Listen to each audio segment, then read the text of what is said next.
She once let herself into her grown son's house, uninvited, to rearrange his kitchen exactly the way she believed it should be organized, genuinely confused that anyone would find this anything but helpful, not because she needed to control his cabinets. Because a version of her son living fully independent of her, needing her a little less every year, was a loss Marie Barone had never learned how to survive quietly. Marie Barone never needed to control her children's lives. She needed proof she still had a place in them. Welcome back to the Character Couch. I've rewatched this show enough times to predict exactly which unsolicited opinion is coming next, and for years, I laughed at Marie the same way everyone does, the meddling, guilt-tripping mother who can't stay out of her son's business. But you don't just see an overbearing parent who enjoys interfering. You see a woman whose entire sense of purpose became so tightly woven into her children's lives that their independence started to feel, to her, indistinguishable from abandonment. By the end of this video, every uninvited opinion Marie Barone has ever offered is going to sound a lot less like control and a lot more like fear. There's a term for what Marie does. Psychologists call it enmeshment, a family pattern where personal boundaries between parent and child blur so completely that one person's identity, purpose, and emotional stability become dependent on staying deeply involved in another's daily life. It isn't simply love expressed intensely. It's a structure where love and control become nearly impossible to separate because independence from the enmeshed parent starts to feel, for both people, like rejection rather than healthy growth. Marie doesn't interfere because she enjoys control. She interferes because distance itself has started to feel like disappearing.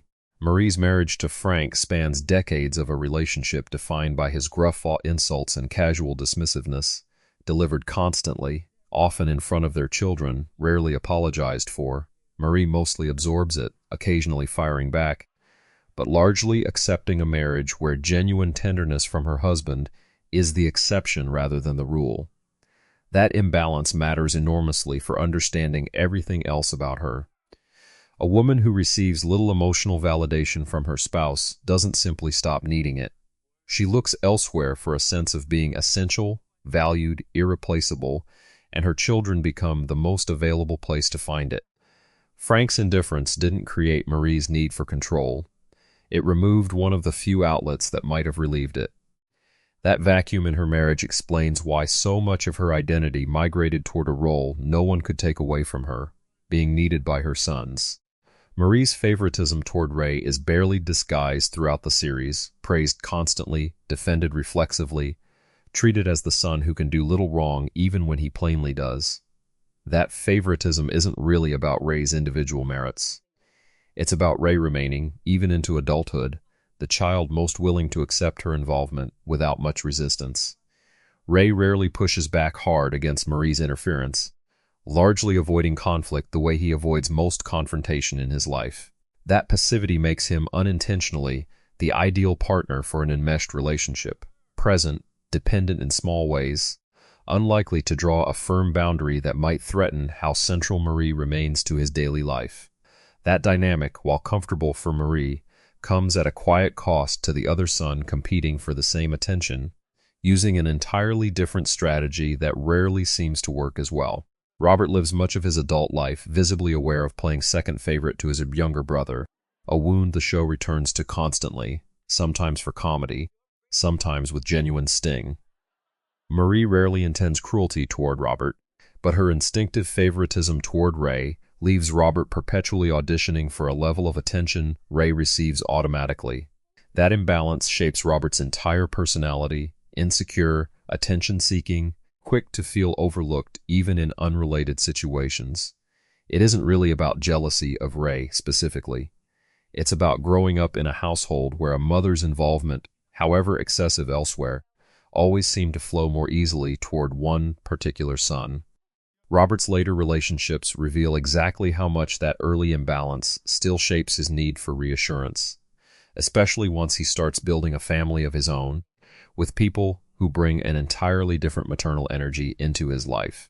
Marie's relationship with her daughter-in-law Debra is one of the show's most consistent sources of tension, an ongoing quiet battle over kitchen territory, parenting decisions, and whose way of doing things counts as correct. Marie rarely frames her interference as criticism. She frames it as help, genuinely puzzled when Deborah reacts with frustration rather than gratitude. That framing is the tell. Marie isn't simply territorial about recipes or routines.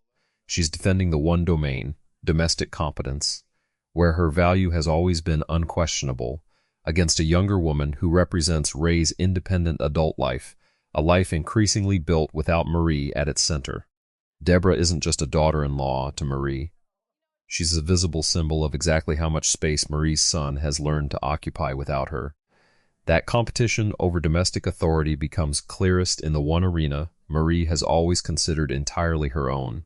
Marie's identity as a cook, and specifically as the best cook in the family, is a recurring, almost sacred subject throughout the series, defended fiercely against any suggestion that Deborah's cooking might be equally good. It plays as comedy, certainly, but the intensity underneath it reveals something more specific. Cooking is one of the only arenas where Marie's worth has never been in question. For a woman who received little validation from her husband, and who watches her sons build independent lives, further from her daily involvement each year, being unmatched in the kitchen offers something rare, an achievement no one can take from her, and a reason for her family to keep needing her, at least around the dinner table. That need to remain irreplaceable extends well beyond the kitchen, resurfacing sharply the moment her grandchildren enter the picture. Marie's relationship with her grandchildren gives her a fresh, less contested outlet for the same involvement she's always needed, showing up constantly, offering unsolicited parenting advice, positioning herself as an essential presence in their daily care. Ray and Deborah frequently push back against the intensity of her involvement, but Marie rarely registers the pushback as a boundary worth respecting. That pattern repeats the exact structure of her relationship with her sons, just one generation further along. A new set of children means a new opportunity to be indispensable, to matter in a way that can't be easily replaced by anyone else in the household. It isn't really about doubting Deborah's parenting. It's about needing to remain central to a family that keeps, quite naturally, growing more independent of her with each passing year. That same anxiety about being replaced shows up again, unexpectedly, when Robert eventually marries into a family with its own formidable mother figure. When Robert marries Amy, Marie encounters a genuine rival for maternal influence in Amy's own mother, Pat McDougal, a woman just as assertive and territorial about her daughter's family as Marie is about her son's. Their interactions crackle with barely restrained competition, each woman maneuvering for primary influence over the same young family. That rivalry reveals, more clearly than almost anything else in the show, exactly what's actually driving Marie's behavior. She isn't competing with Pat over genuine affection for Robert and Amy. She's competing over territory, over remaining the more essential maternal figure in a family increasingly capable of functioning without either of them at the center. Watching two women fight this specific battle makes Marie's pattern impossible to write off as simple personal quirkiness. It's a structural need, one shaped by an entire cultural moment that once taught women exactly where to locate their worth. To understand Marie fully, it helps to understand the specific era that shaped her adult identity. Mid-20th century American culture offered women of Marie's generation a fairly narrow, though deeply reinforced, path to purpose. Homemaking, raising children, and maintaining a household, often with little cultural encouragement toward independent identity outside those roles. For a woman who built her entire sense of value around exactly that domestic framework, her children growing into independent adults doesn't just represent a natural life stage. It represents the slow disappearance of the primary source of purpose she was culturally taught to invest in completely. A generation raised to believe motherhood was the whole job doesn't have an obvious next chapter, once that job's daily demands start shrinking. That cultural inheritance explains why Marie's grip on her sons' lives tightens, rather than loosens as they grow older, precisely when the culture that shaped her never gave her another script to follow instead. There's a second layer of context worth examining. Italian-American family culture, particularly among the generation Marie represents, has long placed enormous value on physical closeness and constant involvement as the primary language of familial love, multiple generations living nearby, showing up unannounced, treating boundaries as coldness rather than health. In that cultural framework, Marie letting herself into Ray's house isn't a violation to her. It's exactly what loving family members are supposed to do. The show plays this culture clash partly for comedy, but it reflects something genuine, an entire tradition that measures love by proximity and involvement, one Marie inherited as completely normal, long before American suburban norms around individual privacy and separate households became the more dominant expectation around her. That cultural mismatch between Marie's inherited definition of love and her children's more modern expectations of boundaries explains much of the friction the show mines for humor, without it being merely humorous for the people actually living inside it. Deborah's own mother, Lois, offers a striking contrast to Marie whenever the two women appear together, more reserved, more conventionally polished, considerably less inclined to involve herself directly in her daughter's household affairs. That contrast isn't flattering to either woman consistently, but it does something important. It shows Marie's intensity isn't simply universal grandmotherly behavior. It's a specific, personal pattern. Watching Lois interact with the same family reveals what a less enmeshed maternal relationship might look like: present, caring, but considerably more comfortable with distance and autonomy. Marie doesn't necessarily envy Lois's restraint, but the contrast highlights, for the audience, if not always for Marie herself, exactly how much of her own involvement stems from personal need rather than simply cultural expectation. That contrast becomes a quiet benchmark throughout the series, measuring just how far Marie's specific anxieties push her beyond what even her own extended family considers normal involvement. Marie's small circle of neighborhood friends and acquaintances appears periodically throughout the series, mostly in scenes involving dinner parties, gossip, and subtle competitive comparisons about whose children are more successful, more attentive, more impressive. Marie treats these comparisons with obvious seriousness, occasionally exaggerating her son's accomplishments to keep pace with her peers. That social pressure adds another layer to her need for control. It isn't only about her own relationship with her sons. It's about maintaining a public image among peers who are quietly running the exact same evaluation of their own family's worth. Losing visible closeness with her children wouldn't just feel personally painful. It would mean losing standing in a social circle that measures a woman's success largely through her family's continued need for her. That combination, personal enmeshment reinforced by social comparison, leaves Marie with remarkably little room to simply let her sons grow up without a fight to remain essential to them. But here's the part that caught me completely off guard.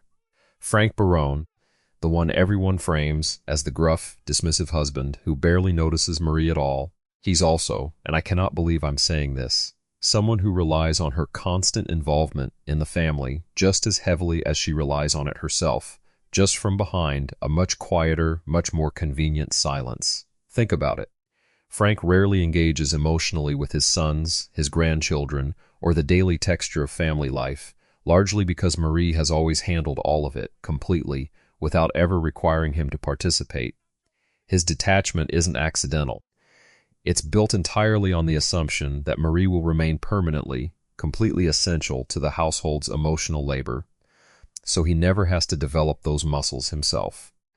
So the husband everyone assumes simply tolerates Marie's intensity has actually been quietly depending on it for decades, letting her stay indispensable to everyone around them precisely, so he never has to become indispensable to anyone himself. What Marie deserved, across decades of a marriage that rarely offered her tenderness in return, was proof that her worth didn't depend entirely on staying needed by everyone around her. Not a rearranged kitchen. Not a grandchild's daily schedule she'd inserted herself into without being asked. What she actually received was a culture and a marriage that taught her value came from being irreplaceable, so she built an entire identity around making sure she always, somehow, still was. She held on to her son so tightly that letting go even gradually, even naturally, started to feel indistinguishable from disappearing completely. She held on so hard, She rarely let herself notice how much distance that grip was actually creating instead of preventing. And in the rare, unguarded moments, Ray or Robert let her simply be present without needing to control anything. Without a single rearranged cabinet, that was the woman still waiting to matter. Finally, quietly, discovering she already did. The cooking was never about the cooking. It never was. So was Marie Barone a meddling mother, or a woman terrified of being unnecessary? Neither, honestly. Marie wasn't a naturally controlling woman who happened to love her family intensely, and she wasn't a frightened woman merely performing control for effect. She was someone who turned an entire lifetime of being told her worth, lived in her usefulness, into a permanent, exhausting campaign to remain useful to people who were always, quite naturally, going to need her a little less each year. Maybe that's truer of more mothers, more parents, more people we know than we'd like to admit. Sometimes the person who can't let go isn't trying to hold you back. She's just terrified of what she becomes the moment you don't need her at all. So here's what I want to know. If Marie had built a sense of purpose outside her role as a mother, do you think she still becomes a woman who can't stop interfering? Or was that need always going to find her somewhere, given the era and marriage that shaped her? Let me know in the comments, and if you want more of these deep dives into the characters you thought you already understood, hit subscribe. The couch is always open.